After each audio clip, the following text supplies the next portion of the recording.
اللهم صل على سيدنا ومولانا محمد معدن الجود والكرم وآله وبارك وسلم. اللهم صل على محمد وآل محمد. اللهم صل على محمد وآل محمد. اللهم صل على محمد وآل محمد. توجہات کیسے حاصل کی جاتی ہیں اور ایک روحانی ہستی کی ہم توجہ کیسے حاصل کر سکتے ہیں؟ تو میاں صاحب نے ایک دفعہ فرمایا تھا کہ جب روحانی ہستی اس دنیا سے تشریف لے جاتی ہیں تو ان کی جو روحانی طاقتیں ہیں وہ اس دنیا میں جتنی ہوتی ہیں اس سے زیادہ ہو جاتی ہیں روحانی طاقت. تو جو اس دنیا میں رہتے ہوئے جیسے اولیاء اللہ ہیں اور جن کا ایک باطن روشن ہو چکا ہوتا ہے اور جن کی سماعت روشن ہو چکی ہوتی ہے سماعت، تو یہ سماعت روشن ہونا یہ آپ کے اس طرف دلیل ہوتی ہے کہ اب آپ کی روحانیت مکمل ہو رہی ہے، یعنی کہ دور سے بھی آپ سن سکو اور دور کہیں ہو بھی تو اپنی آواز اپنی مرید تک پہنچا سکو. جس طرح حضرت عمر رضی اللہ تعالیٰ عنہ نے وہ خطبہ دے رہے تھے تو فرمانے لگے یا ساریہ یا ساریہ یا ساریہ، کیا ہے ساریہ؟ پہاڑ کے اس طرف دیکھ، ایک لشکر آ رہا ہے، جنگ پہ گئے ہوئے تھے. تو حضرت عمر تو اپنے ایریا میں اپنے علاقے میں تھے، تو حضرت ساریہ دوسرے علاقے میں جنگ کر رہے تھے.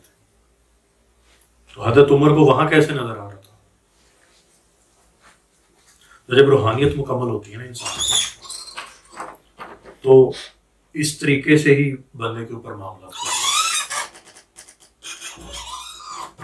یعنی حضرت موسیٰ علیہ السلام نے جب ان کے اوپر وہ معاملات کھلے اور حضرت موسیٰ علیہ السلام نے ان کی جو سلطان الاذکار روشن ہوا، ٹھیک ہے، جو اس ذکر اسگار کرتے ہیں، جو اشغال کرتے ہیں، انہیں پتہ ہے سلطان الاذکار کا. تو جب ان کا سلطان الاذکار روشن ہوا تو کتنے کوس دور کالی رات میں کالی چیونٹی جو چل رہی ہوتی تھی، حضرت موسیٰ کو اس کی آواز اپنے کانوں میں سنائی دیتی تھی. اب اندازہ کر لیں کہ جب بندے کے اوپر روحانیت کھلتی ہے، روحانیت مکمل اس کی ہو رہی ہوتی ہے، جب اس کی روحانیت مکمل ہو جاتی ہے تو کس طریقے سے کہ انسان کے اوپر وہ کیفیات وارد ہوتی ہیں. اب یہ ہے کہ آپ اس مقام اور مرتبے تک پہنچ کیسے سکتے ہو، یعنی اس درجے تک پہنچنے کے لیے آپ کو کن کن چیزوں کی ضرورت پڑے گی، اور ان چیزوں میں سے سب سے پہلی جو چیز ہے وہ توجہ ہے. جب تک آپ کے اوپر توجہات نہیں ہوں گی آپ روحانیت کی منزلیں پار نہیں کر سکتے. اب سب سے پہلے جو آپ کو مرشد آپ کا جو توجہ آپ کے اوپر دیتا ہے وہ اصلاحی توجہ ہوتی ہے. اسے کیا کہتے ہیں؟ توجہ اصلاحی. اب توجہ اصلاحی سے کا مطلب یہ ہوتا ہے کہ وہ آپ پر جو توجہ دے گا اس سے آپ کی اصلاح ہونی شروع ہو جائے گی، اس کی آپ کا اصلاح ہوگی. یعنی جو آپ کو پتہ چلتا جائے گا کہ میں غلطی کہاں کر رہا ہوں اور میں آگے کیوں نہیں بڑھ رہا. مسئلہ یہ ہے نا، روحانیت میں جو بندہ آتا ہے وہ کیسے آگے بڑھ سکتا ہے، اس کی اصلاح کیسے ہو سکتی ہے، اور وہ جس مقام اور مرتبے میں ہے وہ آگے کیسے بڑھ سکتا ہے. تو اس کے لیے سب سے پہلی جو مرشد آپ کے اوپر توجہ دیتا ہے وہ توجہ اصلاحی ہوتی ہے کہ آپ کی اصلاح ہو. تو اگر وہ توجہ نہ دے، اس لیے میاں صاحب نے فرمایا تھا کہ جس کا مرشد شب بیدار نہ ہو، جس کا مرشد راتوں کو جاگنے والا نہ ہو تو اس کی کبھی بھی روحانیت مکمل نہیں ہو سکتی، وہ کبھی بھی روحانیت میں آگے نہیں جا سکتا.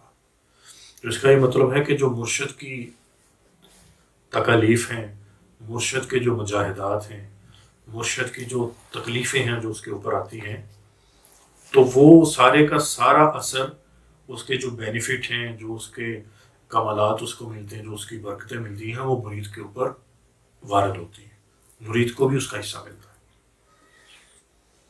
یعنی اگر مرشد پہ رنگ چڑھ رہا ہے تو مرید پہ بھی رنگ چڑھتا جائے گا ساتھ ساتھ۔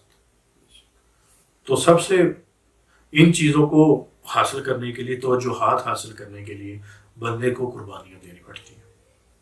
اب قربانیوں سے کیا مراد ہے؟ آپ کو وقت کی بھی قربانی دینی پڑے گی، آپ کو مال کی بھی قربانی دینی پڑے گی، آپ کو باتیں بھی سننی پڑیں گی،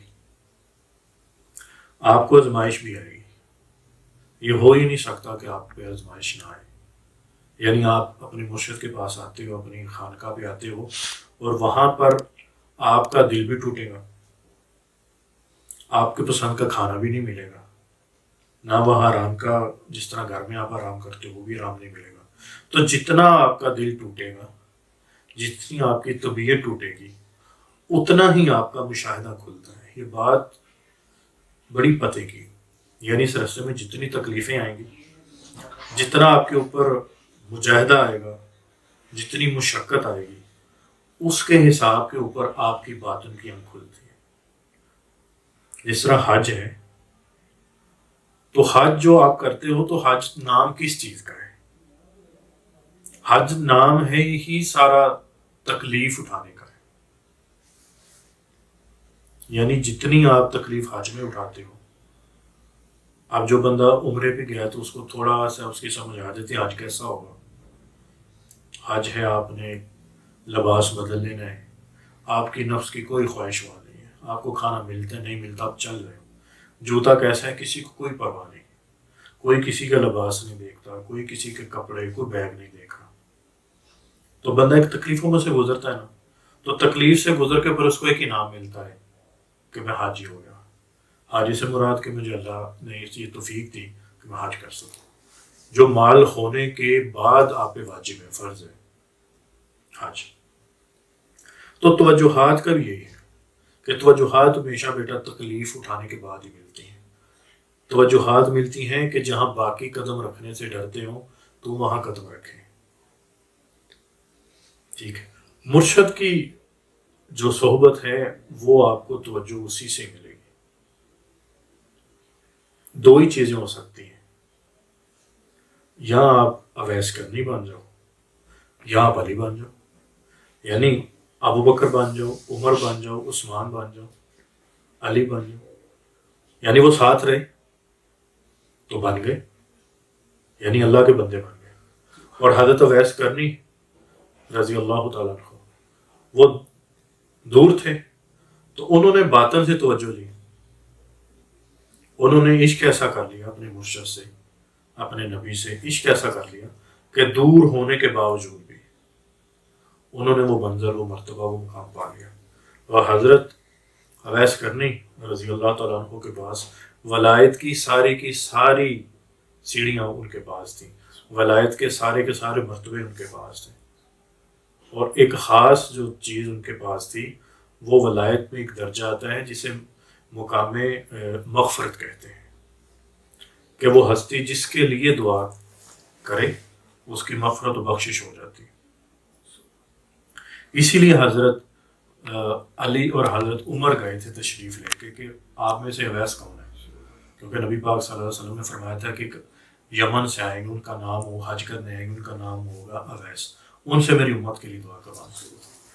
تو یہ توجہات لی ہوئی تھی اپنے نبی سے کہ عمر اور علی جیسی بڑی ہستیاں جا کے ان سے کہہ رہی ہیں کہ آپ دعا فرمائیں کہ نبی پاک کی امت کو اللہ پاک ان کی مغفرت و بخشش فرما دیں۔ تو سوال وہیں کا وہیں ہے کہ توجہات آپ حاصل کیسے کر سکتے؟ تو توجہ، اس کا جواب ہی وہی ہے کہ آپ اپنی قربانی سے اس کی توجہات حاصل کر سکتے، کہ جو جتنا مخلص ہوگا، جو جتنا مخلص ہوگا وہ اتنی ہی توجہ پائے گا۔ آپ کا جو دل ہے نا، اب آپ اس کو بہتر جان سکتے ہو کہ آپ کا جو دل ہے وہ آپ کے اپنے مرشد کے ساتھ کیسا ہے۔ کچھ باتیں میں کھول کے کرتا ہوں نا تاکہ آپ کو سمجھ آ جائے۔ مثال کے طور پر ایک بندہ ہے، 3 4 ایک گروپ جا رہا ہے مرشد اور مرید کا۔ اب مرشد کو بھوک لگی ہو یا کوئی اللہ والا ہے ان کو بھوک لگی ہوئی اور آپ سفر میں ہو سارے، آپ میں سے سب کو سب کہہ رہے ہو کہ مجھے بھوک لگی ہے، یعنی اس کی اپنی ذات کو لگی، اور کوئی اس میں سے ہو جو یہ سوچ رہا ہو کہ ان کو بھوک لگی ہے، یعنی وہ دوئی سے نکلتا ہے۔ وہ جو کہہ رہے ہیں نا مجھے بھوک لگی کہ نہیں اسے چھوڑو، اسے بھوک لگی ہے کہ نہیں لگی؟ تو پھر وہ جو بندہ ہے نا جو اپنے اس ہادی کے ساتھ، اپنے مرشد کے ساتھ، اپنے گرو ہے وہ استاد ہے، اس کے ساتھ اس درجے سے چل رہا ہے کہ اس کو اپنا بھول گیا، اپنی ضرورتیں بھول گئی، اپنے معاملات بھول گئے، مگر وہ اپنے مرشد کے بارے میں سوچنے لگ گیا، اپنے استاد کے بارے میں سوچنے لگ گیا، اپنے گرو کے بارے میں سوچنے لگ گیا۔ وہ اپنی ذات سے نکل کے مرشد کی ذات میں کیسے پہنچ گیا، یہ سوچنے والی بات ہے۔ باقی وہیں کے وہیں اپنی ذات کا سوچ رہے ہیں، وہ اپنی ذات سے نکل کے اپنی مرشد کی ذات میں کیوں فنا ہونے جا رہے ہیں۔ اصل میں اس بات کی نشانی ہے کہ تو فنا کے راستے پہ چل پڑا، یعنی آپ نے نفع اور نقصان کے بغیر چلنا ہے، کسی کے ساتھ بھی چلنا ہے۔ آپ لوگ اس گلشن اہل بیت کے لیے اپنا کاروبار چھوڑ کے کبھی رنگ والے کے پیچھے پڑے ہوئے ہیں، کبھی آپ ویلڈنگ والے کے پیچھے پڑے ہوئے ہیں، کبھی آپ دروازے ٹھیک کرا رہے ہو، کبھی آپ کلر کرا رہے ہو، آپ کی دکان بند ہے، آپ کی فیکٹری بند ہے، آپ کا کارخانہ بند ہے، تو آپ سارے اسے چھوڑ کے آئے ہو نا۔ آپ کو تو کسی نے بھی نہیں کہا تھا کہ آپ نے آنا، آپ اپنی مرضی سے آئے ہو۔ تو جو جیسی میرا بیٹا خدمت کرتا ہے اس کو اس کا اجر بھی ویسے ہی ملتا ہے۔ کام کسی کا رکا ہے کبھی؟ بندہ اس کائنات سے چلا بھی جائے تو کام تو پھر چلتے ہیں۔ بڑی بڑی قبریں ہیں، بڑے بڑے لوگ ہیں ان قبروں کے اندر، اور وہ یہ سوچا کرتے تھے کہ ہمارے بغیر دنیا چل نہیں سکتی، تو دنیا تو چل رہی ہے، سارے معاملات ہو رہے ہیں۔ تو توجہات کیسے حاصل کرو؟ توجہات کا یہی ایک طریقہ ہے کہ تم اپنے مرشد کے ساتھ اس کے فائدے اور نفع کے نقصان کے بغیر چلو، اس کو کبھی سوچو نہیں۔ ہم نے بھی نفع نقصان کے بغیر چلنے کی کوشش کی، مگر دعویٰ نہیں ہے کہ چلیں۔ حق ادا نہیں کر سکے اپنے مرشد کا، نہ خدمت کر کے، نہ جس طرح انہوں نے عبادت ریاضت بتائی اس طرح بھی نہیں کر سکے، مگر جتنا کیا وہ کوشش کی کہ مخلص ہونے کی کوشش کی جائے۔ تو توجہات ایسی ہیں۔ دوسری بات ہے کہ ایک تو یہ ہوگا کہ نفع نقصان کے بغیر چلتے رہو اور نتیجہ بالکل چھوڑ دو۔ نتیجہ جب سفر آپ کا اللہ ہے، یعنی نیت آپ کی سفر جو شروع کیا وہ اللہ ہے، تو مقام اور مرتبہ اور منزل بھی اللہ ہی ہے۔ یہ کبھی نہیں ہوا کہ آپ اللہ کے لیے چلو اور آپ کو رب ملے نا، یہ ہو ہی نہیں سکتا، ملتا ہے اللہ، اور اتنی خیریں ملتی ہیں کہ بندہ پھر سوچتا ہے کہ یہ خیریں کہاں سے رہی ہیں، مگر اس سے پہلے بندے پہ وقت بھی آتا ہے، حال بھی آتا ہے، تکلیف بھی آتی ہے۔ تکلیف اگر تم اس راستے میں نہیں بھی چلو گے تو پھر بھی آ رہی ہے، تکلیف نے تو آنا ہی آنا ہے۔ تو ایک تو طریقہ یہ ہے۔ اب دوسرا طریقہ ہے اصالہ ثواب کا، کہ آپ مختلف ہستیوں کو اصالہ ثواب کرتے ہیں۔ جیسے ابھی ہم نے حضرت امام حسین علیہ السلام کی جو یوم ولادت پہ ہم نے اصالہ ثواب بھی کیا، پھر نیاز بھی ان کی تقسیم کی۔ تو اسی طریقے سے آپ ان کی توجہات حاصل کر سکتے ہو۔ اسی پہ مجھے میاں صاحب نے فرمایا تھا کہ بیٹا تم انہیں یاد رکھنا، وہ تمہیں یاد رکھیں گے۔ تو میں نے میاں صاحب سے عرض کی، میاں صاحب اس کو تھوڑا سا اوپن کریں، کھولیں اس بات کو۔ تو فرمایا بیٹا یہی ہے، اصالہ ثواب کر کے یاد کرو، مال قربان کرو نا، مال کا صدقہ دو، یعنی مال کسی کو دے کے اگر وہ ہستی فوت شدہ ہے، اس دنیا سے جا چکی ہے، تو ان کو مال اپنا صدقہ کرو، مستحق تک پہنچاؤ، ان کا ثواب ان کی روحوں کو دیا کرو، کچھ کھانا بنا کے تقسیم کرو، اس کا ثواب ان کی روحوں کو دیا کرو۔ تو اس طریقے سے ان کی توجہ ملتی ہے۔ تو جب ان کی توجہ ملتی ہے تو باطن روشن ہوتا ہے، باطن کھلتا ہے، اس لیے توجہ ضروری ہے۔ کیوں ضروری ہے؟ کہ باطن کھلے اور روشن ہو، کیونکہ بغیر توجہ کے روشن نہیں ہو سکتا۔ تو میاں صاحب تو فرمایا کرتے تھے کہ اس رستے میں روحانیت جو سارے کا سارا رستہ ہے روحانیت کا، یہ روحوں کی استمداد کے بغیر مکمل ہی نہیں ہو سکتا۔ یعنی جو اس دنیا سے اولیاء اللہ چلے گئے، ان کی مدد کے بغیر، ان کی توجہ کے بغیر، ان کی نظر رحمت کے بغیر بندہ یہ سفر طے کر ہی نہیں سکتا۔ کیونکہ یہ جو روحانیت کا جو سلسلہ ہے نا، جو تعلق ہے، یہ انعکاسی ہے۔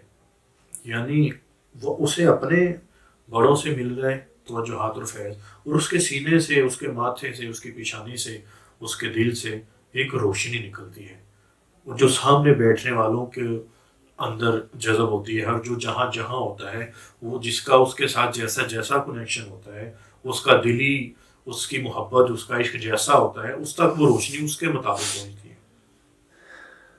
اس لیے جب اللہ والوں کے پاس آتے ہیں تو وہ آپ کو آتے ہی بڑے بڑے چلے نہیں کرواتے، بڑی بڑی ریاستیں نہیں کرواتے، آپ کو نمازوں کا پر یہ نہیں کہتے کہ آج اتنے 100 نفل پڑھنے ہیں، صرف فرض نماز پڑھائیں گے، اور آپ کو باقی حلال حرام سمجھائیں گے، اور زیادہ آپ کو رکھیں گے تربیت کے اندر، ریاضت کے اندر ابھی نہیں رکھیں گے، کیونکہ جب آپ کا باطن صاف ہونا شروع ہو جائے گا تو آپ کا ظاہر اپنے آپ ٹھیک ہونا شروع ہو جائے گا۔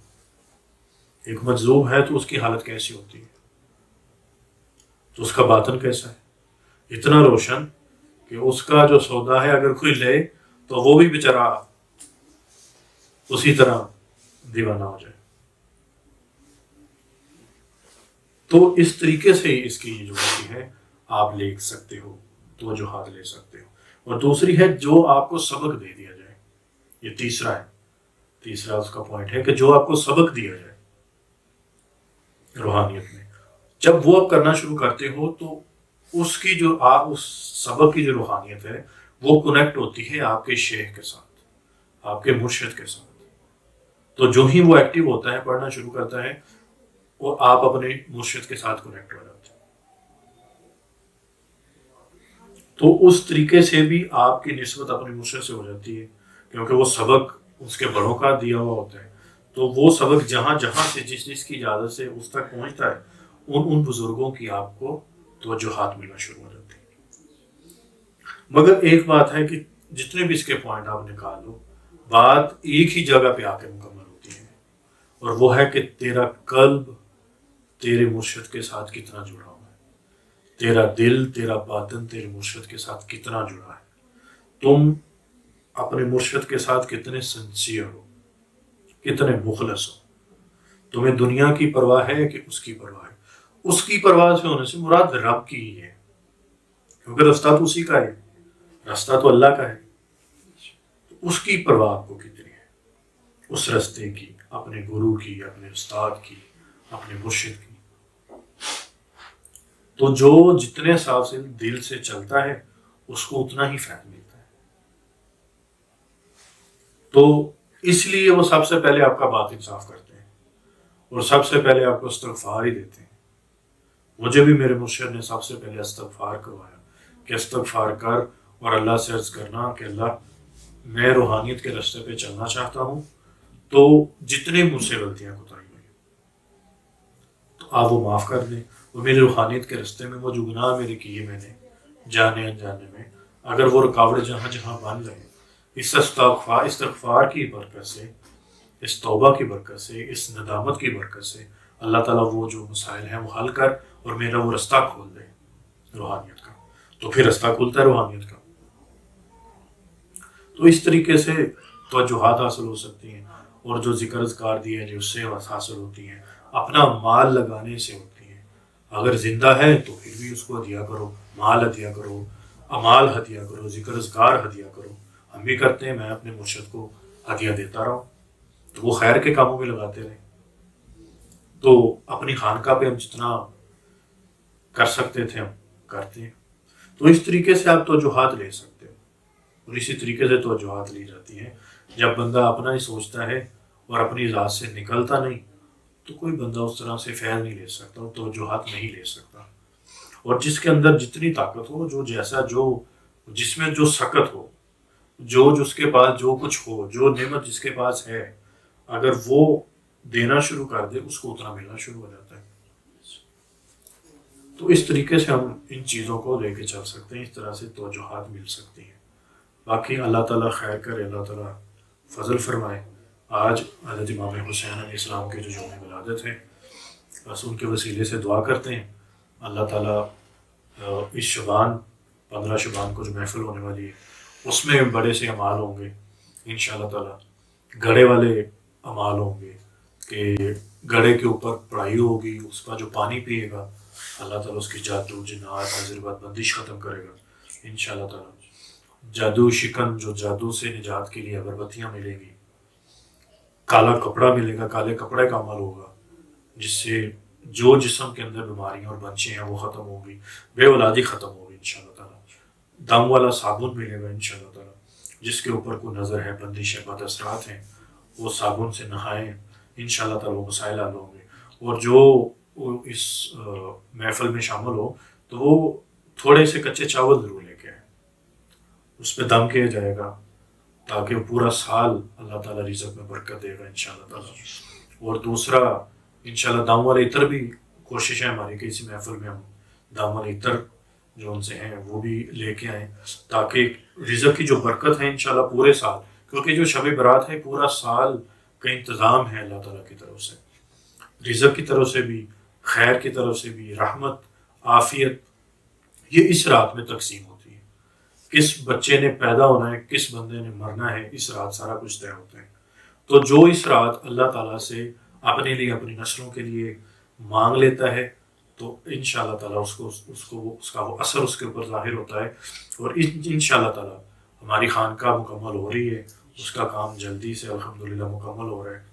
اس کا آدھا تو مکمل ہو جائے گا کہ لوگ رہ سکیں، تو باقی آدھا انشاءاللہ تعالیٰ ہم جو ہمارے پاس وہ سارے معاملات ہوتے رہیں گے، ہم آگے کرتے رہیں گے انشاءاللہ تعالیٰ۔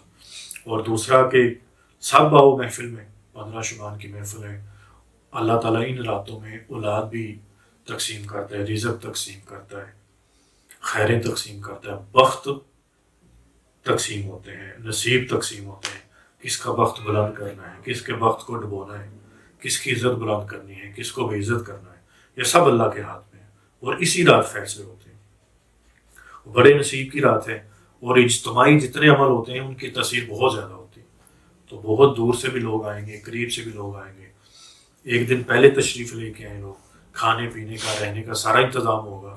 بس ایک کام کریں کہ موسم کے مطابق اپنا کوئی کمبل وغیرہ لے آئیں، کوئی سرہانہ لے آئیں، کیونکہ بستر ہمارے پاس نہیں ہے۔ تو اس طریقے سے آپ لوگ آئیں تو اپنے یار دوست احباب رشتہ دار سب کو لے کے آئیں، پتہ نہیں کس کی کوئی ایک دعا اپنے رب کی بارگاہ میں قبول ہو، اور جتنے بیٹھے ہوتے ہیں اللہ تعالیٰ ان کی دعائیں قبول فرما لیتا ہے، اور وہ رات بھی بڑی قیمتی رات ہے۔ تو یہ راتیں جو ان سی ہیں بہت زیادہ، دو راتیں ہیں جو سب سے زیادہ قیمتی ہیں، پورے سال میں دو راتیں سب سے زیادہ قیمتی ہوتی ہیں، ایک شب قدر اور ایک شب برات، یہ راتیں بہت زیادہ قیمتی ہیں۔ تو جس نے ان دو راتوں کو پا لیا وہ بہت خیر والا انسان ہے۔ ان محفلوں کی تلاش میں جنات بھی ہوتے ہیں، ان محفلوں کی تلاش میں فرشتے بھی ہوتے ہیں، اور جہاں پر اللہ کا ذکر ہوتا ہو وہاں جنات بھی نیک تشریف لاتے ہیں اور فرشتے بھی آتے ہیں۔ تو ہم نے اکٹھے ہونا ہے، وہاں یاسین پڑھی جائے گی، سورہ دخان پڑھی جائے گی، اور آیت کریمہ پڑھی جائے گی، کلمہ طیب پڑھا جائے گا، درود پاک پڑھا جائے گا، تو نوافل پڑھے جائیں گے، وہ ساری ترتیب، ختم خواجگان ہوگا، ذکر اذکار ہوگا، وہ معاملات، وہ پڑھائیاں ہوں گی جو مشکل کشا ہوں گی، جادو شکن ہوں گی، پورے سال کا اس کے اندر بندوبست ہوگا، رزق کا، رحمت کا، عافیت کا، اور اس میں ایک خاص دعا مانگی جاتی ہے کہ اللہ ہمارا خاتمہ بالخیر ہو، کیونکہ ساری زندگی کا جو کمایا ہوا ہے اسی دعا کے اندر ہے۔ تو سب کو دعوت دی جاتی ہے کہ سب تشریف لائیں انشاءاللہ تعالیٰ، اللہ تعالیٰ سب کی جو جائز حاجات ہیں، منتیں، مرادیں اللہ پوری فرمائے گا انشاءاللہ۔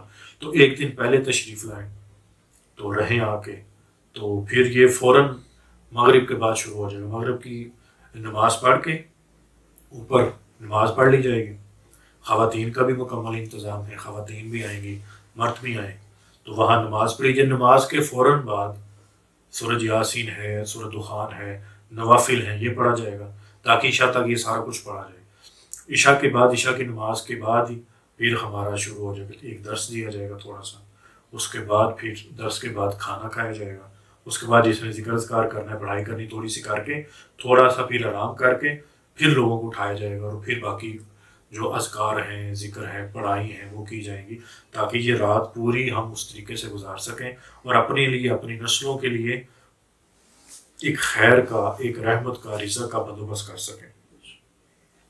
تو عقل مند کے لیے اشارہ کافی ہے۔ اگر کوئی اپنے لیے، اپنی نسلوں کے لیے فیصلے کروانا چاہتا ہے، بخت کے، نصیب کے، قسمت کے، تو وہ ضرور تشریف لائے، اپنے ساتھ بھی آپ لوگوں کو تشریف لائیں، لے کے آئیں، اور انشاءاللہ تعالی سارا پھر روزہ رکھنے کا بھی انتظام ہوگا کہ روزہ رکھوایا جائے گا، 15 شبان کا روزہ جو لوگ رکھتے ہیں اس طرح سے وہ روزہ رکھا جائے گا۔ پھر افطاری کا بندوبست بھی ہوگا، جو مہمان جانا چاہتے ہیں وہ چلے جائیں گے، جو رہنا چاہتے ہیں وہ رہیں، افطاری کا پروگرام سارا رکھیں گے انشاءاللہ۔ تو اس طریقے سے سارے معاملات ہوں گے۔ تو یہ پیغام بھی تک پہنچانا تھا ناظرین تک۔ باقی اللہ تعالیٰ کرم فرمائے، فضل فرمائے، اور جو آنا چاہتے ہیں اللہ تعالیٰ خیر و عافیت سے انہیں لے کے آئے انشاءاللہ تعالیٰ۔